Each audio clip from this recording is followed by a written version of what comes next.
And welcome, Hoosier fans, to this week's edition of Banner Monday, where each week we kick it off the week by doing what IU fans love more than anything else, and that is talking hoops. This is the 16th edition of Banner Monday, and it is our 486th episode overall of the Assembly Call, recorded on the afternoon of Monday, February 18th, 2019. I'm your host, Jerod Morris, and let's begin this edition of the Assembly Call how we begin every edition of the Assembly Call, and that is with our Hoosier Proud Banner moment. And once again, the pickings are slim when it comes to finding positive signs for the future of Indiana basketball, such as reality when a once promising season careens off a cliff with no indication that bottom has actually been reached yet. So all I can really give you right now with a straight face is this: the hope, uncertain as it may be, that Archie meant what he said about, quote, drastic changes during his Minnesota postgame presser. Now, only Archie knows what specific types of drastic changes he may have had in mind when he uttered those words, but he certainly looked and sounded like a coach who was upset and exasperated with his team, so in that sense, he's like the rest of us. But unlike the rest of us, whose only power is to keep supporting the team constructively and to the best of our abilities, Archie can do something about it. In fact, it's his job to do something about it, and for whatever reason, and with all extenuating circumstances accounted for, he hasn't been able to do his job very well over the last 7 weeks and perhaps even before that. Does it mean I've lost my belief in Archie as the right coach to rebuild IU basketball? No, it's still too early to judge that, and I'm not going to be a prisoner of the moment. But it does mean that there are legitimate red flags that I wasn't anticipating having to acknowledge so early in his tenure. But here we are. And here is where I am as a fan right now. My least favorite seasons are the ones in which I am forced to admit that I'm jealous of the way Purdue plays. And right now I am, because they play harder than we do, they execute better than we do, they shoot it better than we do, they play together more than we do. I hate seasons like this. And the reality is that I don't think there is any set of drastic changes that can be implemented in 2 days that can change the execution, shooting, and togetherness parts of the equation. But there is no excuse, not ever, for Purdue playing harder than we do in this game, especially in our home gym. So while I want to see a win on Tuesday night, and we're definitely capable of doing it, as I'll discuss in segment 3, and the evening can't be considered a true success unless we do in fact win the game, what I want to see more than anything else is for us to just play as hard or harder than Purdue for 40 minutes. And yes, even if it means Archie's players force his hand and he has to go deep into his bench to prove a point and we get drilled by 50 points. Because I'm at the point where I'm willing to lose this battle if it means setting the proper tone for the war Archie is trying to fight to rebuild the culture of IU basketball. In any type of leadership position, what you emphasize and what you allow is what you'll end up getting. And I believe too much listless and prideless play has been allowed in the cream and crimson jerseys this season, especially this past Saturday. And again, this is even with all of the many reasonable explanations and extenuating circumstances of this season acknowledged and accounted for. The effort at times from some players has still been unacceptable. I think Tuesday night is an important moment for Archie Miller as Indiana's basketball coach. His team is wounded, its confidence is shot, and its collective back is pressed firmly up against the wall. We could use a game against Prairie View. Instead, we get a rivalry game against Purdue. So in the face of crisis and adversity, what will Archie emphasize and what will he allow?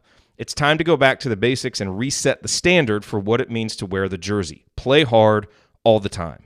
Because without that, nothing else will matter anyway. And joining me for today's Mailbag segment, he's a columnist for The Big Lead and a host of The Hangover. It is Ryan Phillips. Ryan, your opening statement for this week's Banner Monday. Let's just get to it. You said everything right there. Honestly, I just think that you're right. There needs to be some kind of reset with this team, and however Archie can send a message is the way it needs to happen. And we talked about it after the Minnesota game this weekend. I agree. I think it's time for everybody to just sort of have their come to Jesus moment and figure out that, look, if you don't do this, this is how you're going to be remembered as a team that blew a great opportunity. And it's time for these guys to figure out what they want to be remembered for. Yep. How was your Valentine's Day, by the way? We missed you. It was lovely. It was good. Lovely. Thank you. Okay, let's let's go to some questions here. We're going to have Mike DeCourcy here in a little bit to do our Big Ten Roundup. I'll have a preview of IU-Purdue after that, but we've got a lot of good questions. So let's hit those. And I think, David's question that we'll start with, Ryan, is really the best one to kick it off with. So David asked, what drastic changes can Archie really make at this point to turn things around for this season as opposed to merely building for next season?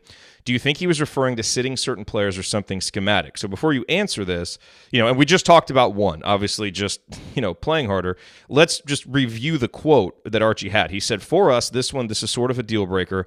We have to make some real, in my opinion, drastic changes to the way we're doing things right now. We've got to get some guys' attention, and we need to get some guys to play better.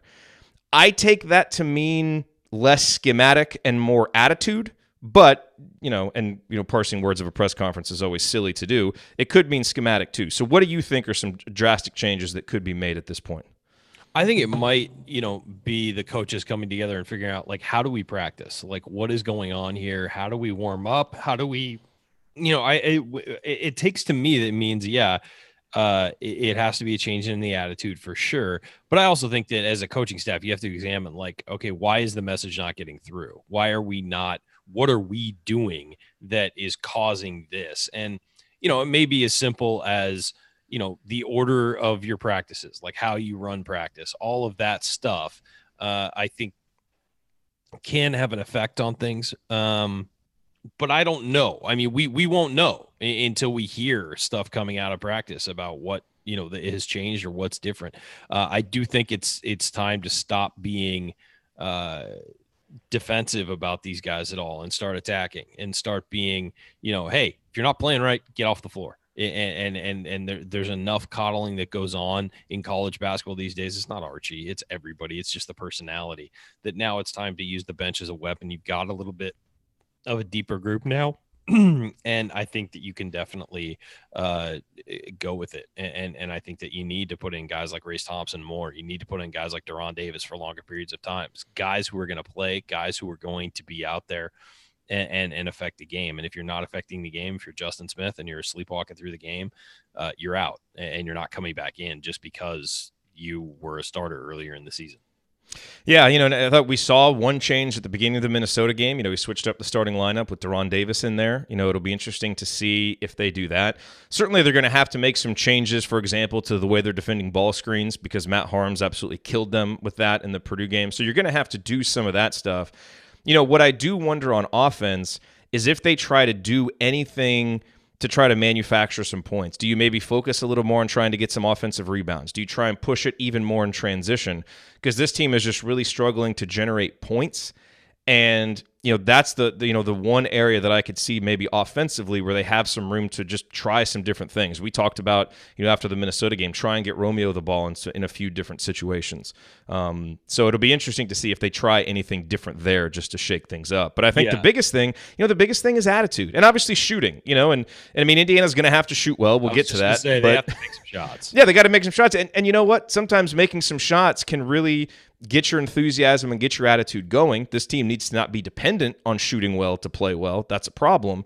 But that's the other thing. So if there's some different ways they can try to free up Al Durham to get him a three-pointer, those would be some of the things that I would look for. And this is the kind of game where you throw out everything you've got, and see what works from a coaching staff perspective. So I'm as interested to see it as anybody on Tuesday, but I think the biggest thing has to be the effort and the attitude. Yeah, you can't hold it back in this game either. So just go. I mean, whatever you got, go. Yep. Okay, next question from Bill. What is your estimation of the coaching staff's responsibility for the effort and performance breakdowns based on your understanding of where players' responsibilities for preparation and, most importantly, execution of the game ends and that of coaches begin? And, this is always an interesting question because it is blended. There is shared responsibility here. Now, I think Colin Hartman made a great point on the Grueling Truth podcast about, as a player, you have to hate to lose. It has to bother you to lose.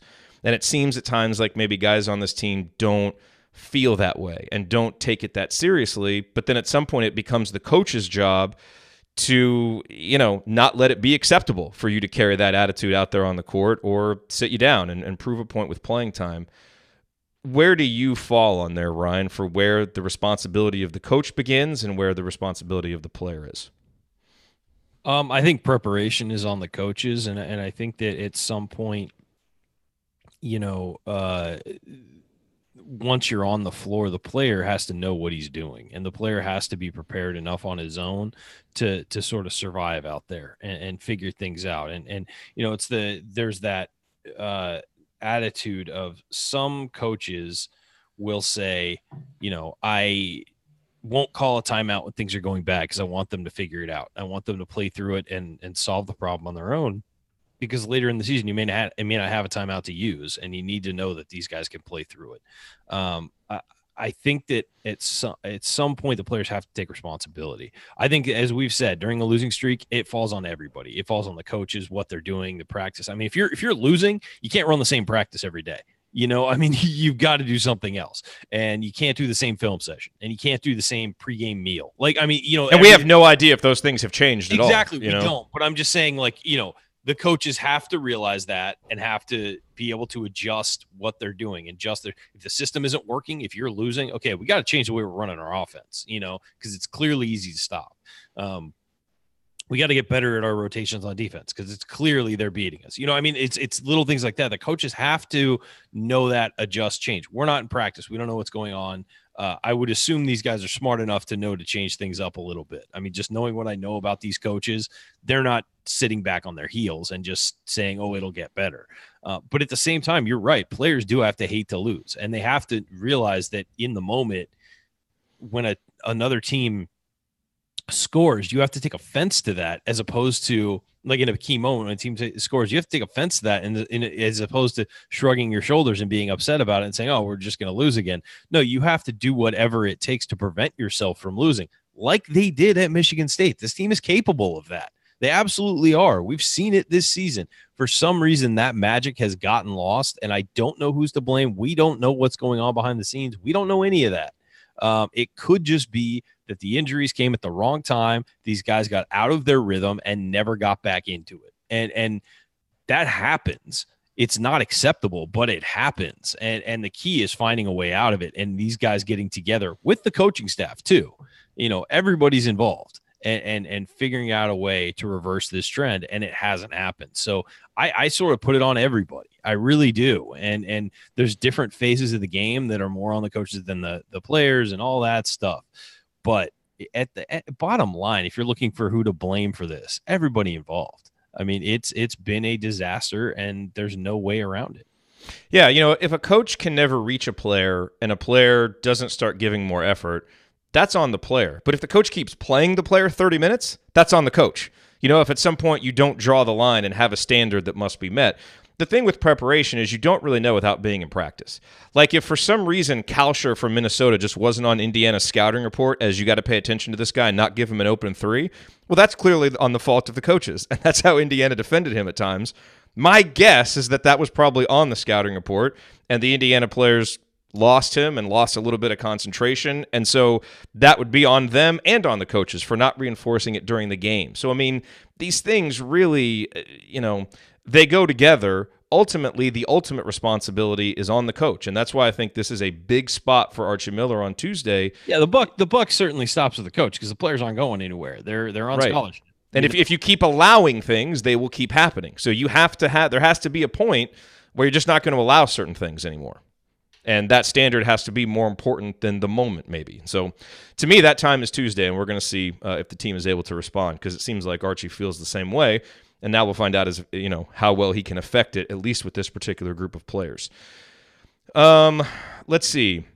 So Scott said, is there known dissension on the team? Also, now that we have depth back and a team like Minnesota plays without a traditional point guard, why don't we ever try to press and turn momentum around? So let me take the first part of this sentence. There have been tons of rumors flying around about different things and dissension. And I have literally heard from different people that there's dissension and that there's harmony on the team, and that's part of the problem because the guys won't speak up to each other. I've heard lots of different things. I don't know. So there's lots of rumors flying around until they're confirmed. Who knows? Certainly this doesn't look like a team that has great on-court chemistry. But there could be lots of explanations for that. So I don't want to get into it much more beyond that because, I don't really know what's true, and I've heard varying reports. That's, about as candid as I can be or want to be about it, really, because I don't think there's anything else I can say that would really be useful.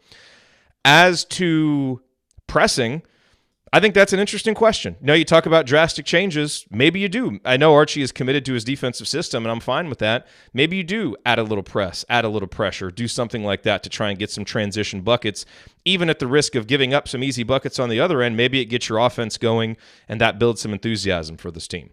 It depends on Archie's confidence level in doing that, how well he thinks the team could handle it. I'd be fine with that. I think that seems like a reasonable suggestion. Yeah, I think I think that as far as pressing goes, I mean, well, like as far as the dissension goes, we don't know. There are rumors and rumors and rumors, and that's really all you can go on. And it's kind of dangerous when you do that because when teams are losing, you notice all of a sudden there's dissension. When they're winning and it's the same guys, everybody loves each other. So and a fight is a good thing. Oh, these guys fought in practice, exactly. So it's all spin. I mean, look, guys get frustrated with each other during losses. The best friends can get frustrated with each other during losses. So it's really hard to know from the outside. And I talk about all other reporters, unless you're in that locker room seeing these guys interact consistently and getting leaks directly from coaches. You probably don't know what's going on. So what I will say about the pressing thing is, look, the pack line defense, which Archie Miller is married to, has a very specific needs and things like that. I will say though, Archie's pack line is far more aggressive than many other pack line defenses, and I think that pressing is something that I think is certainly worth considering, even if it's not a designed press, but it's just picking up full court man to man. On the ball carrier or on the ball handler at least, and not necessarily picking up full court man to man on everybody, but I think that picking up full court man to man on the ball handler to change it up, I would say I wouldn't do it every play because then you get a press break design and whatever. But, after every second make or something, you send your guy out whatever it is, change it up, surprise them a little, make them work a little harder to get into their offense. I think that might be a good thing to do. Again, I'm not the coach, but I think that certainly changing up something like that, you have enough athleticism on this team to make a move like that. But the coach has to feel comfortable with it. And he has to feel comfortable that if you do press, everybody knows their responsibilities and you don't get beat with it. And that's the big thing, is that this team doesn't seem great about detail, doesn't seem super detail oriented and doesn't seem super focused on, everybody else's responsibilities. And if you're pressing, you need to know everybody else's responsibilities and how to, help each other out. Yep. Lee wonders, is Race Thompson the real deal? His play in the Minnesota game was the only plus that I saw. Hopefully he will be a valuable asset for the rest of the year. Agreed. He was our banner moment in that post-game show. He got the game ball. It was the one positive to take from it.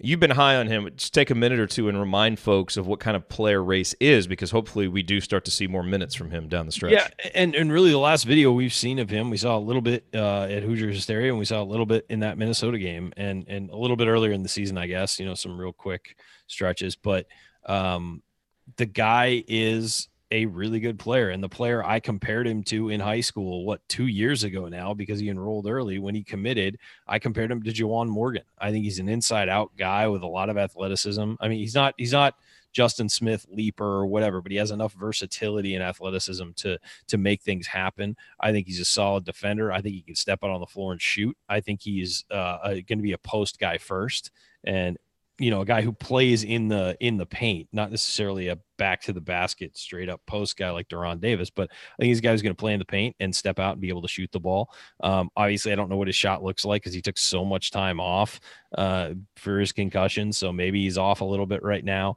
That would be understandable. But I think he's a guy who's a great feel for the game. I think he's a really good, solid all around basketball player. This is a guy I thought that by his final season would be an all Big Ten type player.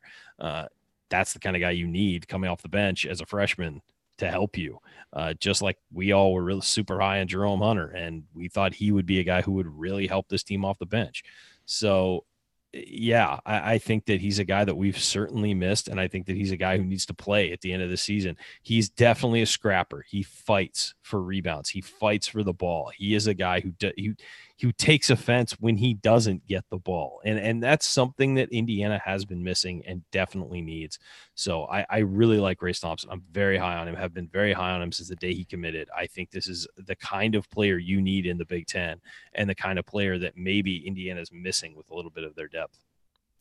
Mike says it appears that Keon Brooks is now a done deal to go to Kentucky, question mark. So if you missed it over the weekend, Keon took an unofficial visit to Kentucky, saw their victory over Tennessee, apparently had a great time there, as pretty much all visits seem to go. I would say I've talked with probably 3 or 4 people about this who would have some kind of insight on the situation. It definitely seems like Kentucky made inroads if you were of the opinion that IU was in the lead for Keon. It certainly seems like, at best, Indiana's even. And I would say, based on things I've heard, it seems like Kentucky is probably the leader there. But, nothing's official yet. We're going to have to wait and see. I think Keon's parents would like him to go to Kentucky. And I think that's... Yeah, and it's not a done deal because he hasn't announced yet. But it certainly seems like the winds now are blowing away from Indiana. Yes. For whatever reason. And people want to immediately blame it on the recent play over the last couple months. And that certainly couldn't have helped. And I think any parent would maybe have some question marks about why a coaching staff, couldn't maybe stop the bleeding, or kind of get this figured out. But it's always going to be more than that, because we've seen lots of guys commit to programs that seemed absolutely rudderless at the time, and they still commit. So look at Vanderbilt. Yeah. So, 5 stars and were terrible last year. And then have been terrible this year, too. Yeah, I mean, it doesn't help. Clearly it's not going to help in the moment. No, but I don't think it'll ever be the determining factor. So I honestly, just what I'm getting from the vibe from the recruitment is his parents think he's a one and done. Kentucky's used to dealing with one and dones.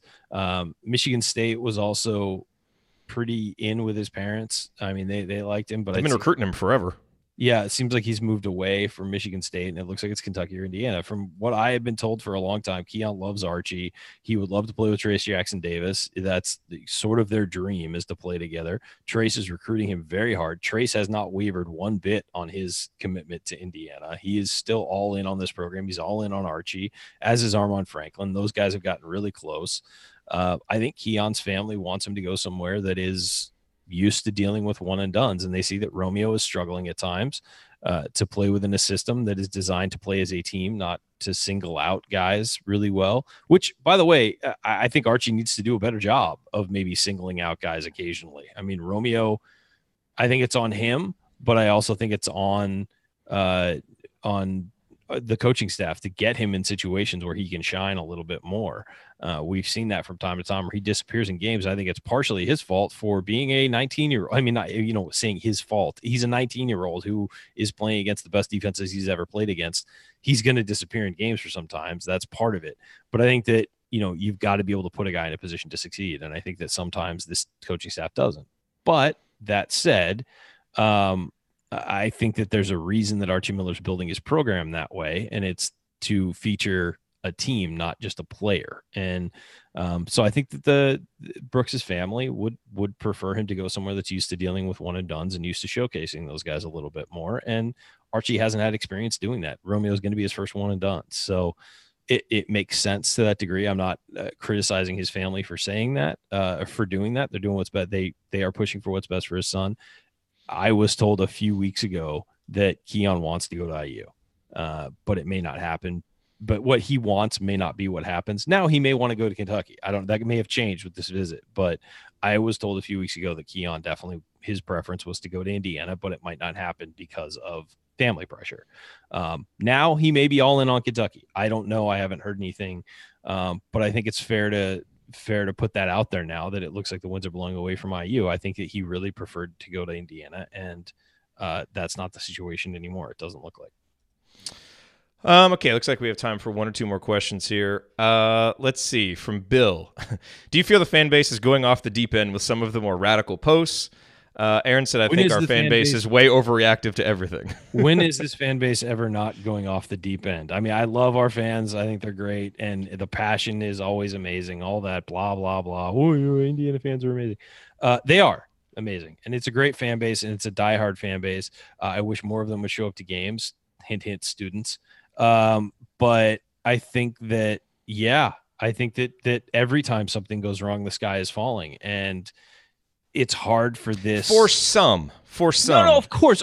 Yeah. We're talking about the I just want to be clear. Want to be clear. We're talking about that end of the fan base, though, here, when you say the fan base is going off the deep end. There are plenty of people who say, okay, Archie's in his second year. He doesn't have all his players. There have been injuries, blah, blah, blah. We saw what he can do earlier in the year. This has been just a crazy thing. I mean, look, there was one thing about this losing streak that we can all say: the ball has not bounced Indiana's way once during this stretch of play. It really hasn't. Now, that's not the whole reason they're losing. I'm just saying that sometimes when you're playing poorly, you need to get a little luck, and Indiana just hasn't. Like Ohio State, that Ohio State game where CJ Jackson hits a 30-footer flat-footed from the ball just bounced their way. You know, the ball, things just went their way in that moment, and it was the perfect time to deflate Indiana, and Indiana came down, and when you're not playing badly and things start to go wrong, it snowballs. I mean, or maybe the next time CJ Jackson's going to shoot from there in a close game, you just tackle him. Because we him. know what's going to happen. Just don't let him get the shot off. I had a perfect angle on that shot last year in the overtime when we were there, and that broke my freaking heart. But then, you know, Bohannon hits that shot off his back foot, fading away. I mean, sometimes things don't go your way. Now, sometimes you play bad and you don't deserve to win, but the ball bounces your way and you wind up getting a win. And you're like, okay, we escaped that. This team has not had that this year. It really hasn't. And it's sad because sometimes when you're losing, you need a fluke win to just sort of say, okay, we can play bad and still win and give you that confidence. This team hasn't had that all year. It hasn't earned a win, certainly. But, you know, sometimes you don't earn a win and it just kind of bounces your way. So I will say that. But about the fan base, I'll say that, yeah, I mean, I think that when everything goes wrong, and I think that some people can realize, like, okay, the injuries, they got out of rhythm, they did this, they did that, these aren't his players, blah, blah, blah. And, you know, the ball hasn't bounced their way also. I think enough people can say that and say, like, look, you look at what he's done for the program in a macro sense, and it looks like everything's moving in the right direction. This individual season has been poor. Last year, you watched them, and they fought for everything. They just weren't a very good team, but they fought, they battled, they fought. And this year, it's been the exact opposite, where they've got enough talent. They just are not fighting. And that is concerning. It's concerning that Archie's not getting to them. But I also look at his history at Dayton. I look at what he's done for this program so far. I look at how the team was playing earlier in the year before injuries really sunk them.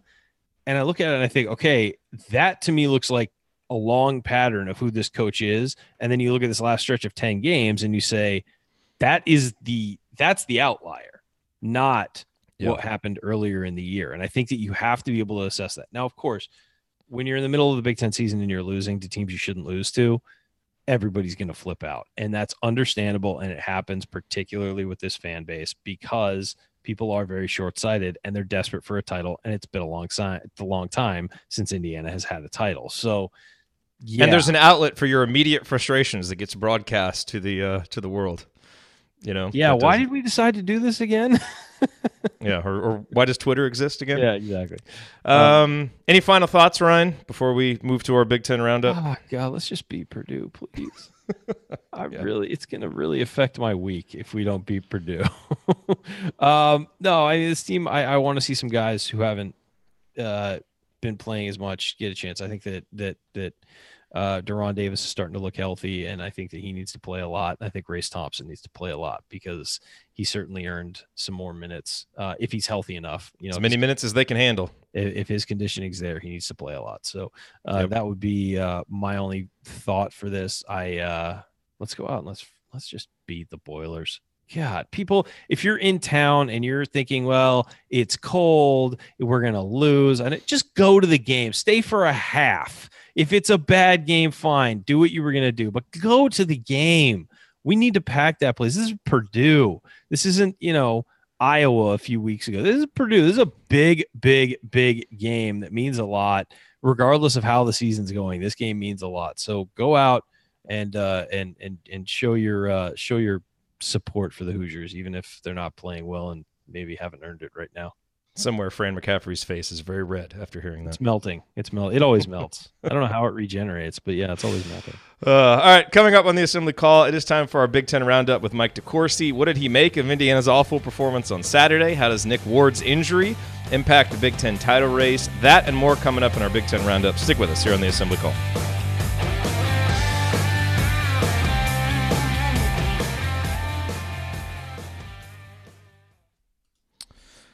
All righty. Mike DeCourcy. How are you today, Jerod? I am doing well. How are you? Not bad. All right. Are we ready to talk some Big Ten hoops. I'm ready. More uplifting IU basketball talk, and then we'll talk about the Big Ten title race. Oh, that game on Saturday. Oh, man, it was tough. It was not good. All right, let's get some intro music, and we will hop right into it.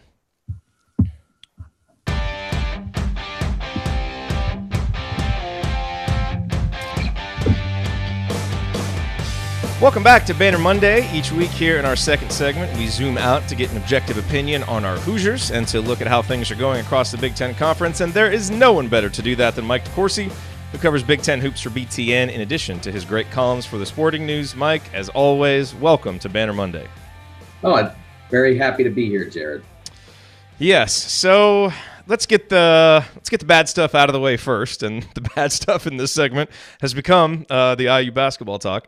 So since we last talked, Indiana lost again. They only had one game this week, so they lost once. It was a terrible performance at Minnesota, clearly one of the worst of the season, if not the worst of the season. What did you make of that listless performance in Minneapolis?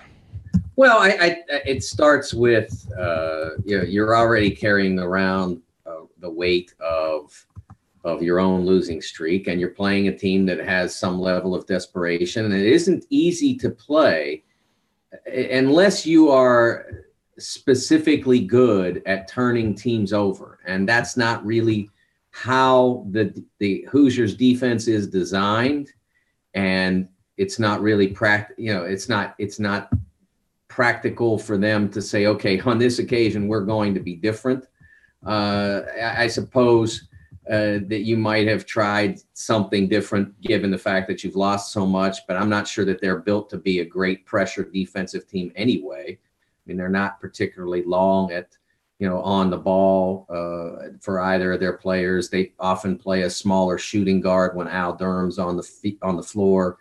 So when you look at it, you can't say that you're built to make it a difficult game for Minnesota, especially on their home floor. So you have to play well, and they didn't play well at all in any phase. They were beaten up underneath, which a little surprising, but that's where Minnesota is strong. They weren't able to execute offense at a particularly effective rate, and then defensively, at times when you thought that they might be able to find their way in, players who've, when Arch said we're living and dying with the same mistakes, I think I know exactly what he was talking about. I'll be interested to see Tuesday night whether I'm correct about that or whether he's going to follow up on that particular statement. What are some of those things that you think he was referring to? Well, I mean, I think I've talked before about the errors and the lack of attention to detail from Justin Smith.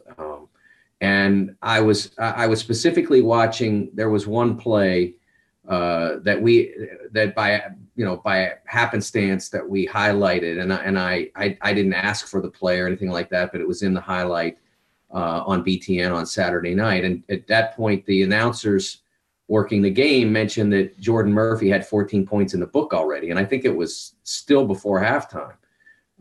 It was before halftime.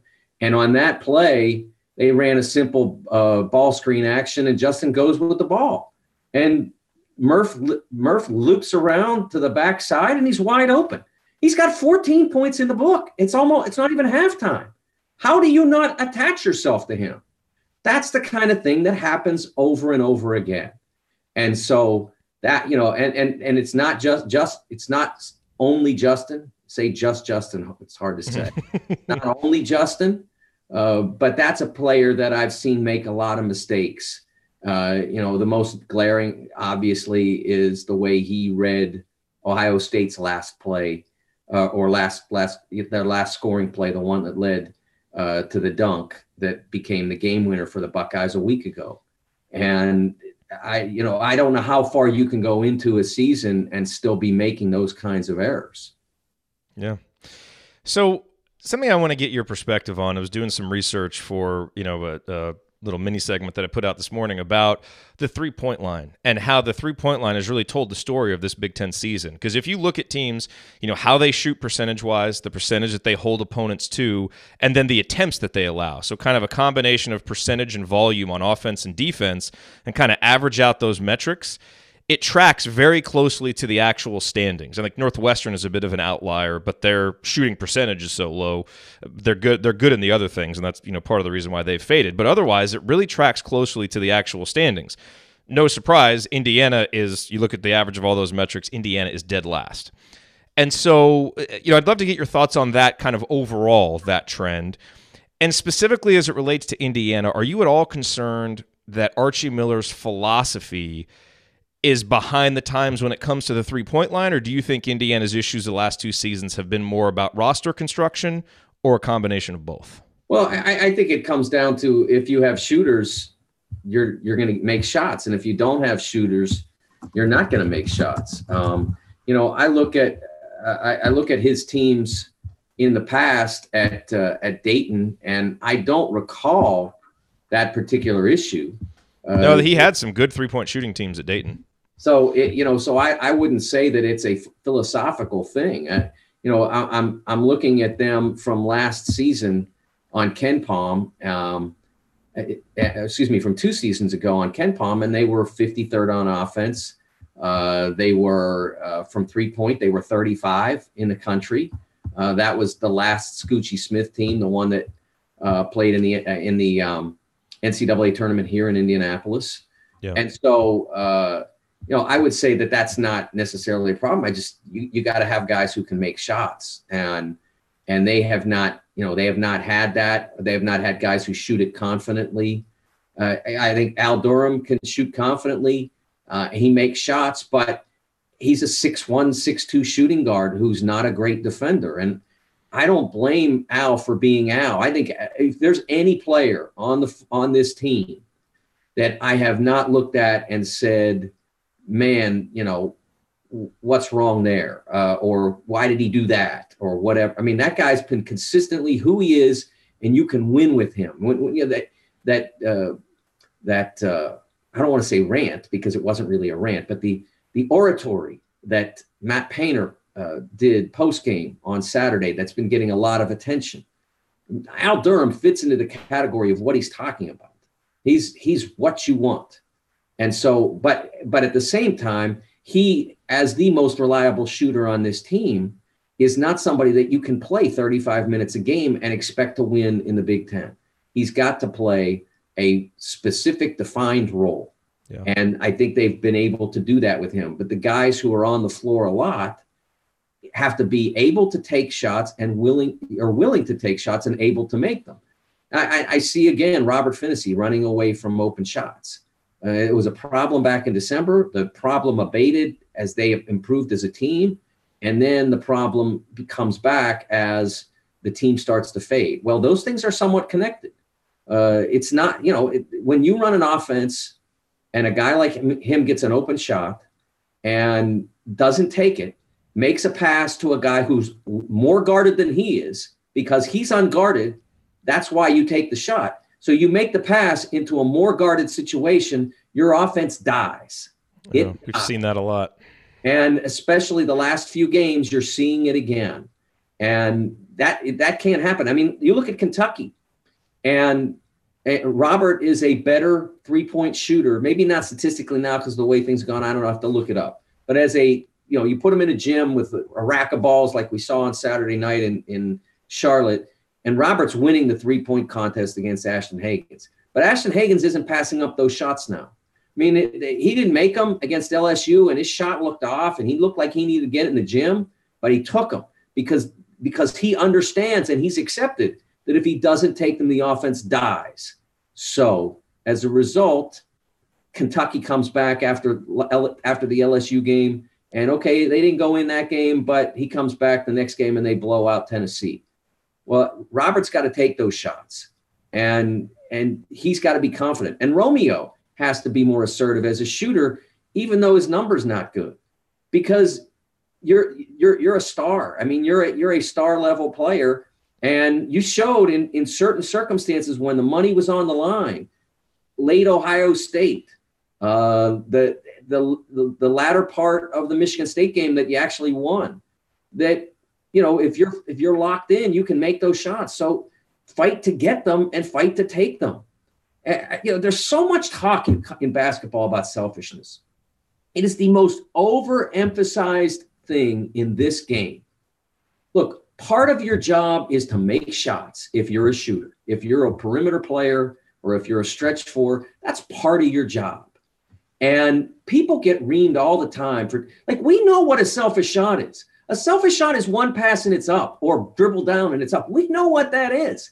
But we run 4 screens for you and you get open and you don't take it. That's selfish.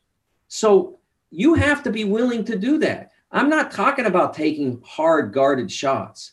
I'm talking about taking open shots, or when things maybe don't go, and they're not always going to go because you're playing good teams and they got you scouted.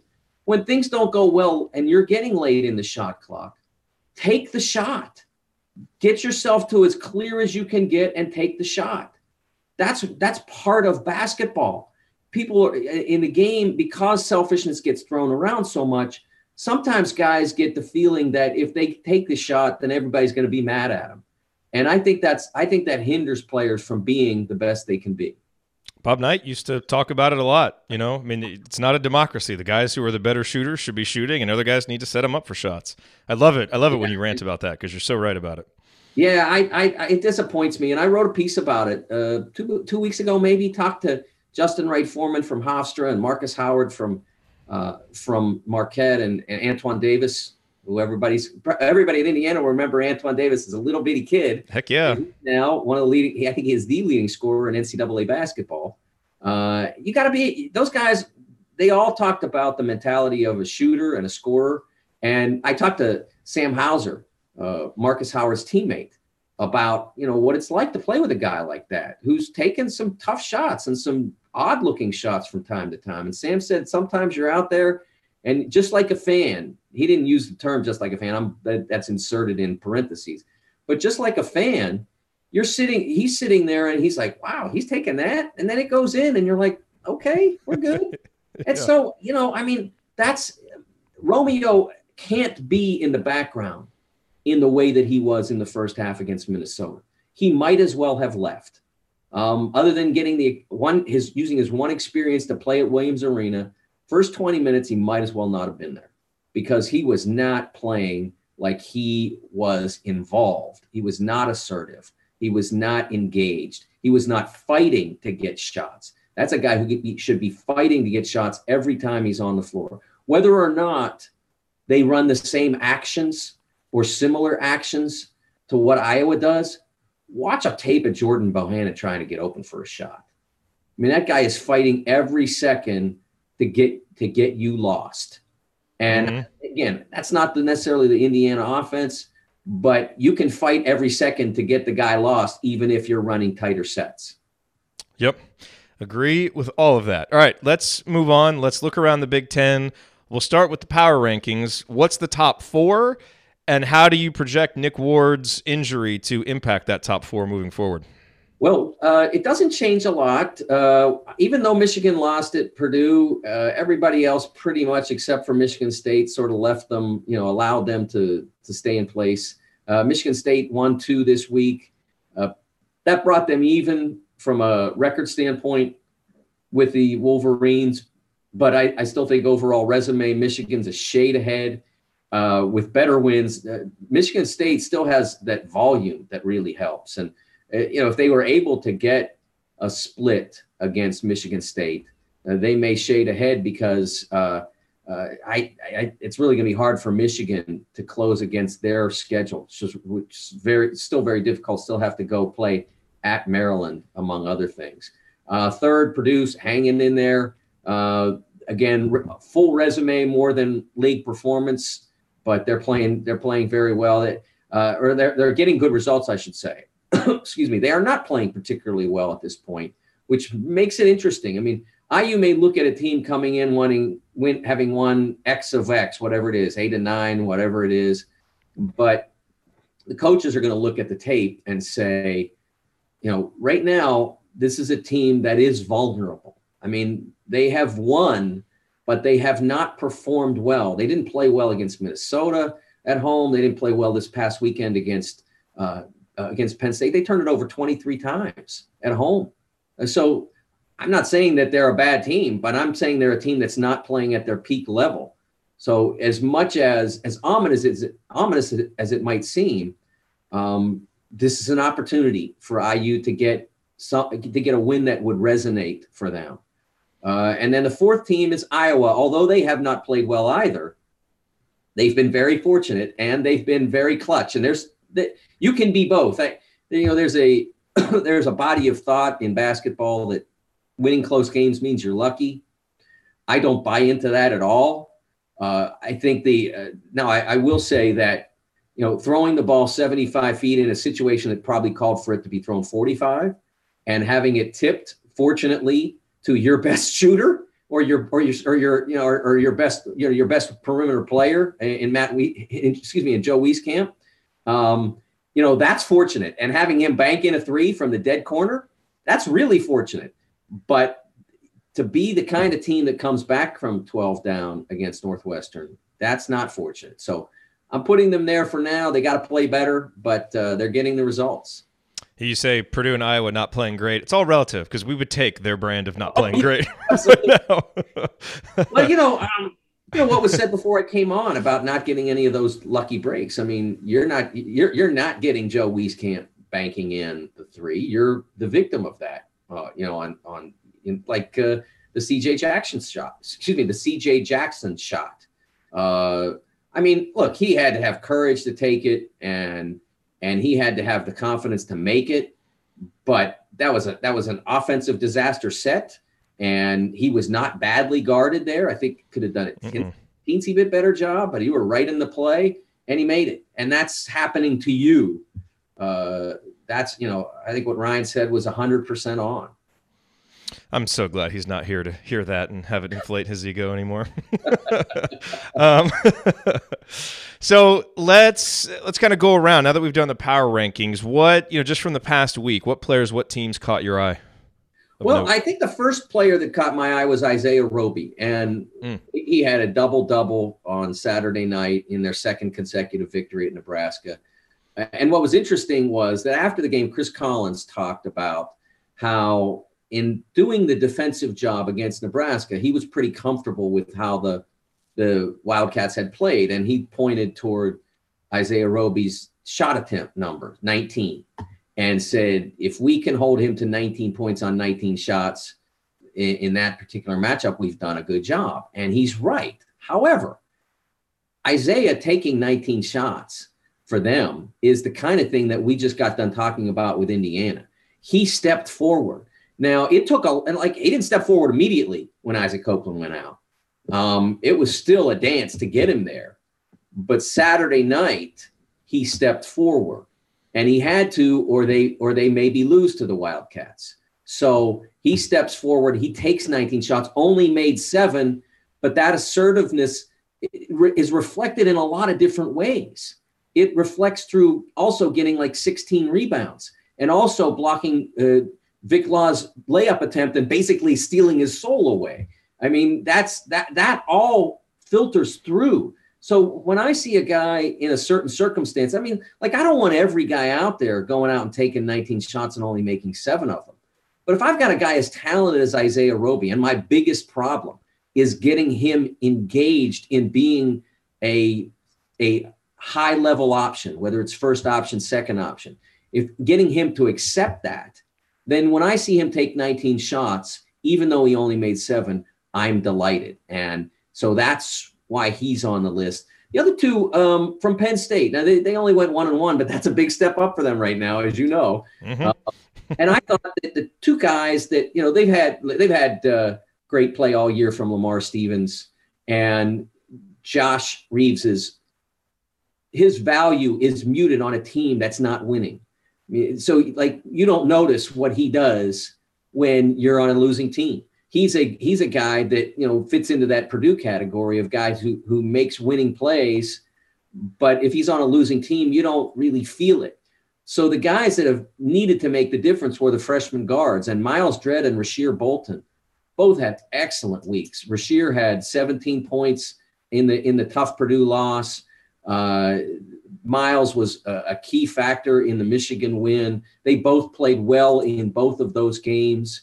You know, I look at Rasheer, who's a guy he's a guy who's needed to stop, making the same mistakes that he's made over time. He came in making mistakes. You go back to the DePaul game and the Gavitt games, a lot of mistakes, and those mistakes persisted, and you saw them when the Hoosiers won up there. And last two games, he's had at least 5 consecutive double-figure scoring games, but more important than that, last two games, he shot 50% or better from the floor. That's a huge step forward for him. I just got done telling you about a guy that maybe you don't worry about only shooting 7 for 19. Miles Dredd is not a guy that you want shooting 7 for 19. They got better options around him right now. You want the ball in Miles Dredd for 3-point shots. You want the ball, in Lamar Stevens anywhere he wants it. You don't need Rasheer Bolton taking that many shots and missing that many shots. So the last two games were significant progress for him. So as we look ahead, Indiana obviously has 3 huge matchups coming over the next 7 days where they play Purdue, then they have at Iowa, and then home against Wisconsin. So, I mean, that's kind of scary when you look at it from the perspective of how Indiana's been doing. And, if you have any sense of optimism left, you also look at it as an opportunity to, get yourself righted and get some wins if you can actually turn things around. Outside of those matchups, which all IU fans will be focusing on, what are some of the other big matchups coming up in the Big Ten this week? Well, you mentioned before about the idea of Michigan State, and we didn't really get into what Nick Ward, what difference he would make. So let's start there. I mean, the Spartans go to Michigan State. Excuse me, the Spartans go to Michigan next Sunday. Yeah. And so that's an enormous this game. upcoming Sunday. Yes, this coming Sunday. My bad. So it's an enormous game. CBS 3:45. That's a showcase time slot for them, and obviously it's 1 versus 1 at the moment. We don't know for sure that that'll still be the case, and both got to play and all that. But I know Michigan State's got to beat Rutgers at home, and they've got to do that without Nick Ward, which is a challenge because Nick, where they lose, they got bodies to throw. I mean, Xavier Tillman, although he's a little foul prone, you don't lose much, if anything, on defense. Xavier's probably a little bit better defender than Nick is. You lose a little bit of physicality there because you got to move Nick, which isn't easy. But you still got a guy who's a big body, and Xavier Tillman, who's a little longer than Nick and has a good bit more spring. So you don't lose much on defense, but you lose a lot on offense. And you've already lost Josh Langford on offense, and you're not getting much from the players now. The oddest dichotomy of this season, Jerod, is when Josh was out with the possibility of coming back, Aaron Henry and Kyle Arns were playing really well and really productively. And as soon as it became announced that Josh wasn't coming back, those guys' production just dropped off a cliff. Like, oh, wait, we're out here without a safety net? What do we do? And so it's completely changed. And so now you go from being down 1 key option to being down 2 key options, which puts more pressure on the point guard, Cassius Winston, to score more and to create more, because he can't just rely on throwing it into the post to Nick and seeing what can happen. And he can't drive it and kick it to the one wing because the one wing isn't shooting the basketball or isn't making enough of them. And so your options are really down. Plus, that also increases the pressure on Tom to not go to his bench. He's not used Foster Loyer probably enough, especially in games where they had some comfort. I think that he could have used him more. Now he's going into he's certainly not going to go into Ann Arbor and feel really excited about putting Foster out on the floor. And so Cash plays 36, 38, 39 minutes. Look, I'm not a believer that wears out a guy over time, but it does wear out a guy in game because he's going against a guy usually who's maybe only played 32. So that guy's a little fresher. He may not be as talented as Cash is, but in the 39th minute, maybe he's a little more effective. So I think that's a problem for Michigan State. And so I think that's where Nick's absence really starts to bother them. They have to have Henry and Arn step up. They have to get their running game going again. It didn't go at all yesterday, and they were playing at home. So, go on the road, maybe you don't feel like yourself and you don't run as much, but they didn't run at all yesterday. That was a big problem for them. So they've got to get moving, and that will help them maybe negate a little bit what they lose in the half court without Nick. So let me close with this question that someone asked me yesterday, Sunday. It ruined my Sunday, but I'm gonna ask you because I'm curious to get your thoughts on it. Indiana has 6 games remaining. If I set the over/under at wins in their remaining 6 games at 1.5, would you take the over or would you take the under? Wow. Okay, yeah. So you got to win 2. Got to win 2. 2 at Iowa, Wisconsin, Michigan State, at Illinois, Rutgers. Okay, I think I'd go over. Yeah. I do, because you still, you have home games. You have 4 home games, 2 road games. I think they're going to win 2, at least. I won't be shocked if they don't. I mean, they've played poorly enough to this point that one could certainly see them losing all of them. But I think they're going to win a couple. And I don't think they're in quite as good a shape as Rutgers is. I mean, I went on TV and I said that if Nebraska. I went on TV and I said, if Nebraska goes 500 down the stretch, they're going to the tournament. That's what I believe that, because if you look at their schedule, there's quality wins up and down. It's almost all quad 1 from the rest of the way. Now, going 500 against that slate is a mountainous challenge, especially for a team that's as limited as they are right now. But it's something for them to shoot for. And I don't think that the Hoosiers can do that. I don't think they can go 500 and get in. They're too close. Their record's only 13-12. So 500 gets you basically to a game over 500. So that's not going to do it for them. They'd have to go 4-2 at least, and maybe better. So I don't think it's getting you to the tournament if you win 2 or 3. But it can get you back on track toward succeeding as the program moves forward, and maybe get some of the bad karma out of the recruiting hunt, and get people understanding that this has been an aberration. Maybe get to the NIT. Get some kind of postseason play. That might be difficult from that standpoint as well. Although the metrics would help. The net and all that. If you do what I talked about, your net ranking is going to be good and solid. And, I think in an RPI year, you wouldn't have a chance. But with the net now being the factor, and again, the NCAA owns the NIT. They select the teams, different committee, but same deal.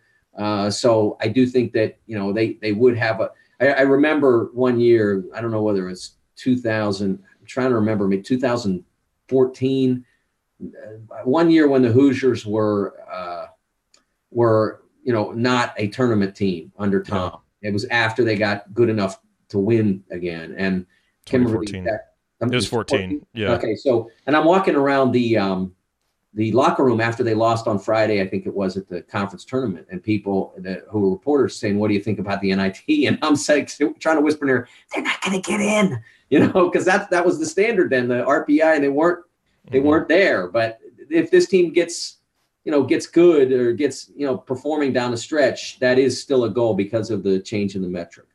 But wouldn't it be ironic if Nebraska doesn't make the tournament in a year they go 13-5 in the conference, and they do make it in a year they go like 8-10 or like 8-12 in the conference? That would be crazy. But that is, when I say, and I say emphatically, that this is the best conference in college basketball, and I always worry, but people are going to say you work for the Big Ten Network, and I do. But a year ago, I was not saying that. I wasn't saying anything close to that, and I can specifically remember when I sat February 1st, 2nd, 3rd, somewhere in there, and Nebraska won a game, and we looked ahead. We put their schedule on the board, and I said they're in trouble because there are no quality wins left for them on that board. Maybe one, and that was or maybe there was 1 or 2, and I think they got one of them. I think they got Michigan, didn't get Penn State, something like that. And we knew. So I wasn't pretending a year ago that everything was rosy. So when I say it is now the best league in college basketball, it is. And if you put a Twitter poll up, if I did it now, I can tell you right now, people say the ACC because they got Virginia, Duke, and Carolina. It's not what makes a great league. Great league is made when you go out and every single team gives you a game. And when Penn State goes to Purdue and forces 23 turnovers or beats Michigan, the team from first place in the league, or Indiana goes in the middle of a losing streak to Michigan State and gets a road win, this is the best league in the country right now. What a weird result. That looks like in hindsight. Hey, make threes. Anything can happen. That's the lesson.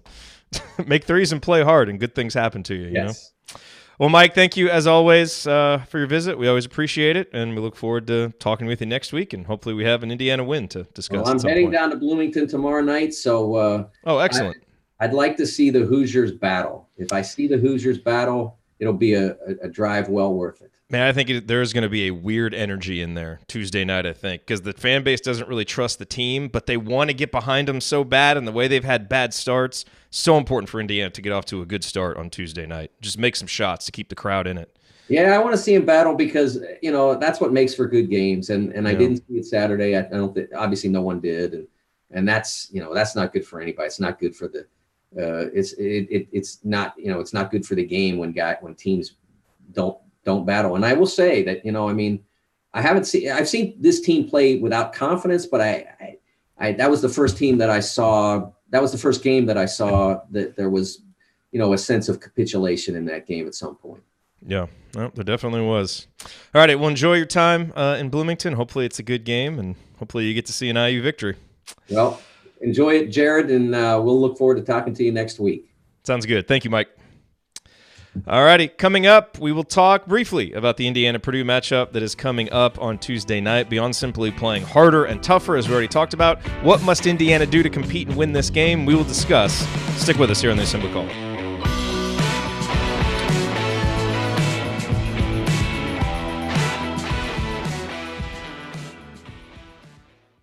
All right. Wow, we went long that segment. Thank you, Mike DeCourcy, for hanging around. Both those segments have gone long. Okay, so let me do some intro music and let's talk this Purdue game real quick. And then we'll get out of here. I got this. There's some interesting numbers here. Go into the segment with an open mind. Here we go.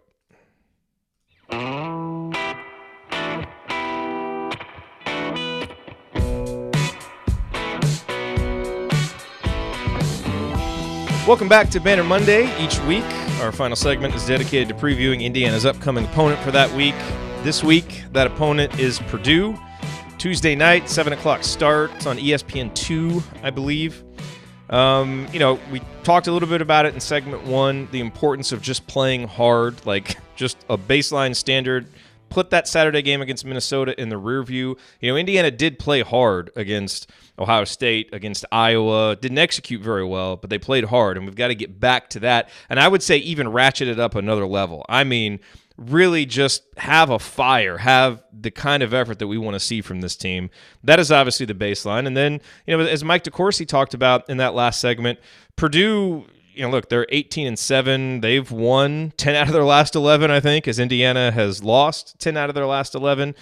But they lost recently to Maryland, didn't shoot particularly well in that game, have had closer than expected results against Minnesota, against Penn State, so they're not exactly firing on all cylinders, but Indiana clearly not firing on all cylinders anyway.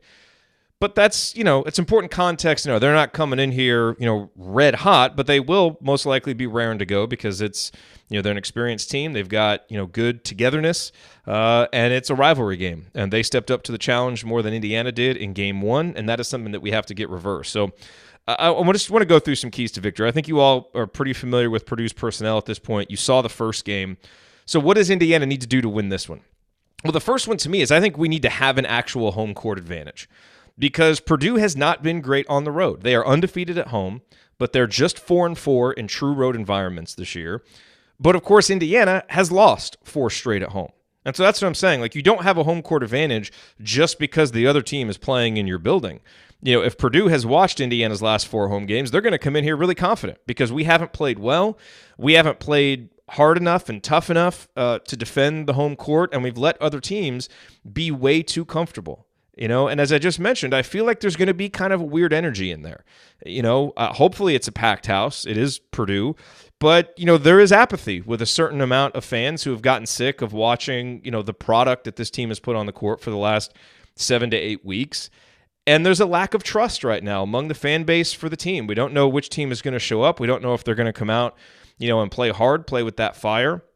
And so I think Indiana needs to get off to a good start, because the crowd wants to get behind this team and will if the effort that is being put out there on the court is worthwhile. And so it's so important that we not cede that advantage, especially in this game. I don't know that we'll be able to have a home court to match what they brought at Mackey simply because they're having a better season, and that tends to, give you a better home court. But as close as we can come to doing that for this team in this season, it would go a long way toward being able to win this game. So that's the first thing. And as much as I think it's incumbent upon the fans who are there to do everything they can to get riled up, the most important thing is the team, the way they play on the court, being worthy of that kind of 40-minute support. So that's what's most important there, and Indiana needs to recognize that and use its home court advantage as an actual advantage. Now, look, you get beyond that. Okay, if you can do that, if you can play as hard or harder than Purdue, now where's the game going to come to? Frankly, I think it's kind of simple, and it's simple at least in the explanation. It's obviously not simple in the actual execution, but it's beat Purdue at the three-point line. I mean, beating Purdue in a lot of ways comes down to that, okay? Because number one, Purdue is not good at defending three-pointers, all right? They actually allow more three-pointers to be attempted than any team in the Big Ten, and they are 11th in three-point percentage defense. That is not good at all. The thing is, even with those terrible metrics, they still outpace their opponents from the three-point line because they take more threes than their opponents. 43.2% of their attempts are three-point attempts, which is crazy, but it's first in the Big Ten, and they hit a high percentage of their threes. They hit 38.1% of their threes. So they take a lot of them, they make a lot of them, and that helps them counterbalance the fact that they give up a lot on the defensive end. But in their 3 Big Ten losses, okay, in those 3 losses, the opponent made more threes and shot a better percentage than Purdue. That's the Maryland game, the Michigan State game, and the Michigan game. There's only one other time that happened, and that was the Nebraska game when Nebraska shot 10 of 24, Purdue shot 8 of 20. So, and Purdue won that game, so they still, made 8 3-pointers. It was still a decent shooting game, but that's the only time. So if you can make more threes and take more threes than Purdue, or make more threes and shoot a better percentage, you've got a chance to beat them. Now, that doesn't sound like a very clear path to success for Indiana, because Indiana's a team that doesn't shoot a ton of threes and doesn't make a lot, and I would agree with that. I mean, I don't. There's a reason Purdue's favored, and there's a reason why probably if I was betting on the game, I would bet on Purdue to win. But if you want to beat Purdue, that's what it's going to take. So I think on the one hand, you have to hope that Purdue just doesn't have a good shooting game. But more importantly than that, your defense has to help force them into a bad shooting game. And frankly, Indiana did a pretty good job of that in the first game. I went back and looked at that first game, and Indiana held Purdue to 7 of 22 shooting from downtown. That's really good considering what Purdue has done this season, because they've hit 7 or fewer three-pointers in only 4 of their Big Ten games, and they're 2-2 in those games. So in Purdue's building, Indiana got that part of the equation for beating Purdue right. And it's not just that they shot a poor percentage, they just didn't give them that many three-pointers. And granted, we saw that focus on defending the three-pointers and defending the ball handlers and pick and rolls come back to bite Indiana, because then Harms would just slip those screens. So, I mean, they're going to have to do a better job there. But Purdue's biggest weapon, they didn't allow them to just totally go nuts. And that's part of the equation for beating Purdue. The 22 threes that they took in that game, that was there's only 3 games where they've taken 22 or fewer threes. So, again, Indiana had at least a good game plan to try to take away Purdue's strength. All right? Now, the issue, and the big issue in that game, is we just shot terribly. I mean, we couldn't capitalize on it because we shot 4 of 20 from downtown. So they shot 7 of 22. We shot 4 of 20. So as bad as they were, they still outpaced us from the three-point line, and we weren't able to make up ground in any other area. Because the other thing that you need to do to beat Purdue is you got to beat them at the free throw line. In each of their 3 losses, the opposition has made more free throws than Purdue. And that makes sense because they don't take a lot of free throws. A 3-point shooting oriented team, you wouldn't expect to take a lot of free throws, and they don't. And they're about average at keeping other teams off the free throw line. So you have to use that to your advantage and make up what they might beat you from the 3-point line. You've got to make that up from the free throw line. And once again, Indiana did that from an attempt perspective. Indiana took 18 free throws in that first game, and Purdue only took 13. But Purdue made 9 of their 13, and Indiana only made 7 of their 18 free throws in that game. So, as much as kind of the formula for victory that Indiana had in their grasp in that game, we all watched that game. Indiana wasn't focused, and once things went badly, Indiana didn't play well, didn't play very hard, just didn't compete very well in the second half of this game. So I'm not saying that it just came down to shooting. I think shooting was reflective of the overall kind of crispness and focus and fight and all of those things, which I think sometimes shooting is reflective of. Not always, but sometimes. But, just look at that. If nothing else changes in that game, as badly as Indiana played, if nothing else changes, if Indiana just shoots its season average from 3, which isn't good, but if they just shoot that season average and go 6 of 20, and they just shoot their season average from the free throw line, which also isn't good, and they go 12 of 18, the score is 70-66. So, I say all this because, again, these are important parts of the formula for beating Purdue. And I know that our memory of that game is a bad one, and it should be. And it felt like it was bigger than a 15-point loss. I think Indiana scored a few points there at the end. Like the game felt more out of hand than that. But still, there were opportunities there for Indiana that Indiana just didn't take advantage of. And so if you can fight for 40 minutes, which Indiana didn't do in that game, and if Purdue has a similar type shooting game and the game profile kind of goes how that goes, that's a formula for Indiana having a chance in the game. Now, they're going to have to shoot well. They're going to have to make shots, but they give themselves an opportunity, which, in the most recent game against Minnesota, they didn't even have a chance. In the home games against Nebraska and Michigan, they didn't even have a chance. But I think, if they can follow that, it's not like what happened in the first game. If that happens again, there's just going to be no shot if Indiana can bring the effort and the fight that we've been talking about. So when I kind of looked at that, I felt a little bit better. Now, on the flip side, you could say, well, Purdue doesn't shoot 7 for 22 very often. They could very easily go 12 of 25 from deep and make it even worse, and that's a very fair point. And again, I think that's why Purdue is probably likely to win. But we're talking about keys to victory for Indiana, and it isn't necessarily doing something totally outlandish that you haven't done before. You follow the same formula that you followed against Purdue, but you play harder and you maybe shoot better on your home rims, and now it's a much closer game. So if you want the hopeful explanation, kind of the hopeful scouting report for how Indiana can get in this game, that is it. And then I would add this: you got to get 20 meaningful minutes out of Deron Davis. He only played 3 minutes in that first game. Travion Williams didn't have a huge game for Purdue, but he was relatively efficient, if I recall. He played 13 minutes, had 8 points, 4 rebounds. Deron can get in there and kind of change the equation for Indiana, as we've seen. Typically Indiana shoots better from downtown. When Deron is in there, he can go get you some easy buckets. Matt Harms is taller than him, but he's not going to be able to hang with, Deron's physicality down there. Now, on the flip side, Deron is going to have a real hard time if he's trying to defend, Harms out on the court, guarding ball screen. So you're going to have to adjust there. But I think having Deron on the court is so important for what Indiana wants to do, and that's another reason to feel a little bit better about this game is you didn't have him in that first game, and he makes a really big impact for Indiana. And then, I think the other thing that you've got to do is, and, we've talked about this. We talked about it on the Minnesota postgame show. We talked about it earlier today.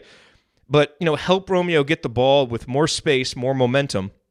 Whether you try some different things or, maybe it comes down to just executing what you're going to do better. Maybe the screens that are being set have to be better. Maybe the way Romeo uses those screens, the movement off of those screens needs to be better. So whether it's executing what you're already doing better or adding new wrinkles, the offense needs to help create opportunities for him, and then he's got to be aggressive. He was terrible in that first game. It's the worst performance he's had all season. He had 4 points. He was 2 of 10. I really felt like he forced some things late. He was 0 of 4 from the free throw line. I know Romeo people wonder about his competitiveness because they see the stoic nature. This is a competitive guy. You don't do the things he's done on a basketball court without being competitive, and we've seen that fire seep out of him at times. I have to think he's going to take that personally. And no Joe Eastern is going to come in and want to do it again to him defensively. I don't know. I've got this feeling that Romeo is really going to come and play well. And I don't think there's a chance for Indiana to win the game if Romeo doesn't have 18-plus points, unless someone else really goes off. But I think Romeo's going to have a really good game, 18, 20-plus points. And I feel like he's going to do it. So doesn't guarantee a victory, but I just sense a guy like Romeo isn't going to let the same team, the same guy, shut him down again. And so I expect better from him. And if he can do that, it'll go a long way. So, look, if I had to bet on this game, I don't have enough confidence in Indiana right now to bet, to say that I feel confident about Indiana, because they're going to have to do a lot of things that we haven't seen consistently. Make shots, play, real hard, which they didn't do on Saturday. All of those different things. Romeo's got to bounce back from a bad performance and have a good one. But this is the path to victory to me when you look at this game and when you look at how teams have beaten Purdue and what Indiana has done well when they've won, like make 10 threes at Michigan State. This is kind of the path to victory. And so, if we come on Tuesday night, it's a victorious episode. I think these will be the reasons why. But it's also why the likelihood is that Purdue will win this game. But I feel better about it. Like, I feel better about our chances, certainly now than I did yesterday. And digging into this, I feel even better about it. So, probably 60-40, that Purdue is probably going to win this game. But, look, it's college basketball. We're at home. At some point, some of those bounces are going to go our way. And at some point, we'll play for 40 minutes with just that, all-out fight that we've been looking to see. I really believe that. And so hopefully it's this game. Hopefully it's this win, because it would obviously be a huge one for Indiana to get. So those are my keys to victory for IU-Purdue Tuesday night. There's a chance I might not be on the post-game show. Just going to have to see.